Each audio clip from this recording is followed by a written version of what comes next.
Melengkung dan runcing. Ya, tanduk biasanya menjadi pertahanan diri bagi binatang. Tapi jangan salah, setelah daging binatang tersebut dimakan, tanduknya masih bisa dimanfaatkan. Melengkung dan runcing. Ya, tanduk biasanya menjadi pertahanan diri bagi binatang. Tapi jangan salah, setelah daging binatang tersebut dimakan, tanduknya masih bisa dimanfaatkan. Coba lihat benda-benda ini. Indah bukan? Tak hanya itu, benda-benda ini juga bermanfaat bagi kehidupan kita. Sisir, tempat perhiasan, peralatan makan, tempat bumbu, dan lain sebagainya. Tahukah Anda mereka ini terbuat dari tanduk? Cecep adalah salah satu perajin yang bisa mencipta barang-barang bermanfaat dari bahan tanduk. Ia mewarisi usaha ini dari sang kakek. Tentu saja tak sembarang tanduk bisa digunakan. Hanya yang berkualitas saja yang bisa diubah menjadi kerajinan. Misalnya bahan tanduk dari Sumatera dan Sulawesi yang biasanya lebih besar. Atau tanduk betina yang umumnya lebih berisi. Tapi ternyata tak semua tanduk bisa dibentuk sesuai selera loh. Karena tanduk kambing itu dia keras, jadi nggak bisa dikupas, nggak bisa jadi untuk ininya hanya untuk pakai pernis saja dimengkilatkannya. Beda dengan tanduk sapi atau kerbau, dia punya ininya lebih lunak untuk proses produksinya. Pertama-tama tanduk dikupas seperti ini agar permukaannya rata. Setelah itu dikikir dengan kikir besar dan dilanjutkan dengan kikir halus. Perajin yang bekerja pun tak boleh sembarangan. Meski terlihat mudah, mengikis tanduk adalah pekerjaan yang sulit. Jangan sampai terlalu tebal sehingga daging tanduk menjadi tipis.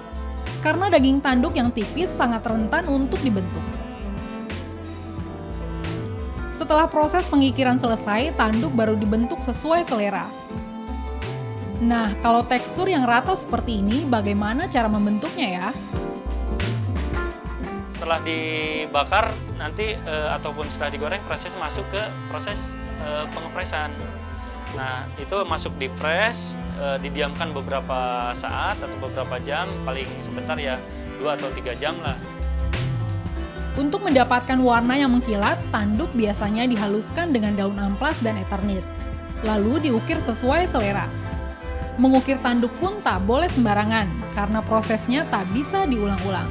Karena itu, membentuk tanduk perlu konsentrasi tinggi.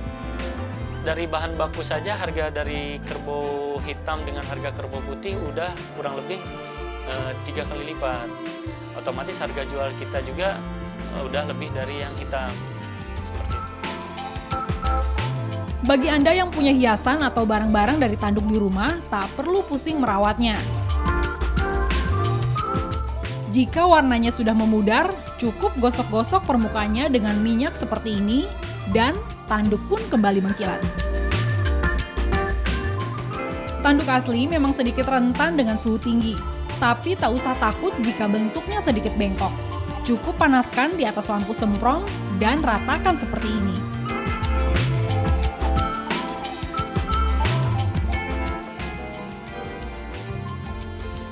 Nah, bagi Anda, ibu-ibu yang suka pakai konde atau sanggul, pasti tidak bisa lepas dari yang namanya sisir sasak. Nah, sisir dari tanduk ini selain unik, ternyata bagus juga untuk kesehatan. Kenapa? Karena sisir ini tidak mengandung unsur magnet, sehingga rambut kita itu tidak mudah rontok. Selain itu juga bagus buat peredaran darah. Inti Pasar Ibu, Nugroho Eko, Sukabumi, Jawa